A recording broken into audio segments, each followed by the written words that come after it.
Picture from Seaside. You don't know if that's fog or smoke, but it's probably a combination of both, Natasha? It certainly is. We've watched our humidity levels increase pretty dramatically, so it truly has been a combination of smoke and fog. So this is your view from Seaside. It's 62 degrees, and I pointed the camera to really the brightest spot I could find.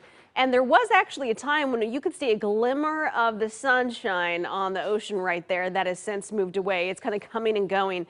We're starting to gradually see some better visibility at the coast. Part of that has to do with, we're starting to see that wind pick up a little bit more associated with the next front on the way. We don't have rain right here along the Oregon coast, but we are seeing it along the northwest coast of Washington. Let's talk about your air quality just momentarily and show you that we are overall still seeing most areas dealing with hazardous air quality conditions. It doesn't get any worse on the scale than hazardous. That's at the top. You have varying levels of hazardous all the way from 477 down to 400 and 300.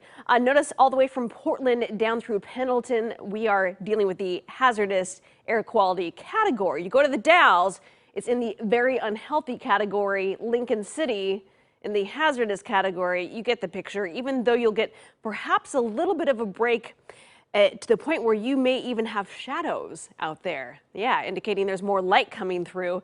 That doesn't mean that the air quality is clean just yet. Here's kind of a picture for you, an overall view. Looking at our air quality map, you go out to Burns and Baker City, you have the unhealthy for sensitive groups. At this point, I think many of us would take that over the hazardous category. But then notice the one and only lone spot right here where we have an air quality monitor, Coos Bay right there at the coast, indicating moderate. And so right around the southern coastline, we are beginning to see some better clearing right here. Does that mean it will stay that way? And the short answer is no. We're going to see quite a variety going from better to worse, back to better, happening all in 1 week. So here you go on your radar loop, noticing in the last 3 hours, we have more of that rain coming into northwest, the far northwest corner of Washington. Eventually that rain making its way closer to us. Right now, it kind of stops short of ocean shores, areas to the south, not seeing any rain picked up on radar at this point. Visibility, you know it, down to about a mile for most of you. Again, the one place where we are seeing some pretty decent clearing is if you go out to Florence down to 5 miles. Areas to the south, your visibility improves to more than 5 miles. That is significant when you consider the entire state has been totally socked in with smoke. Now here's another view. This is your downtown Portland view. 71 degrees at the moment. Your dew point at 56. Wind is barely there out of the east right now at about 3 miles per hour.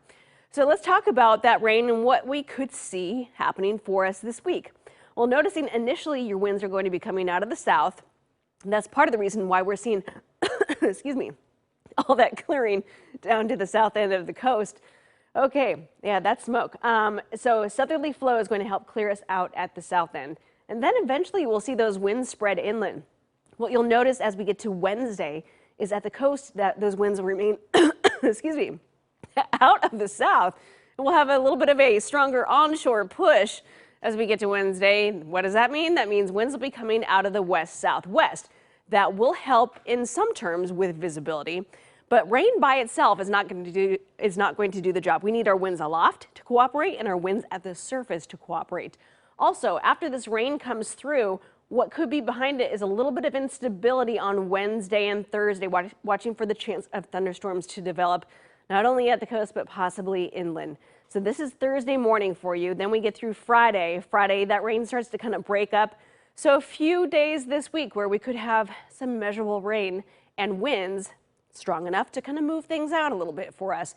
But that is not going to instantly make our air quality 100% better. It's going to take some time before we get to that point. But take a look at your numbers overall. We're going to stick with daytime highs well below normal because of that smoke. Temperatures ranging anywhere from 69 to 70 degrees, mid-70s briefly, and then we're right back to the mid to upper 60s for Friday and Saturday. But overall, the weekend we are expecting to be mostly dry. All right, Natasha, thank you. Coming up on KOIN 6 News.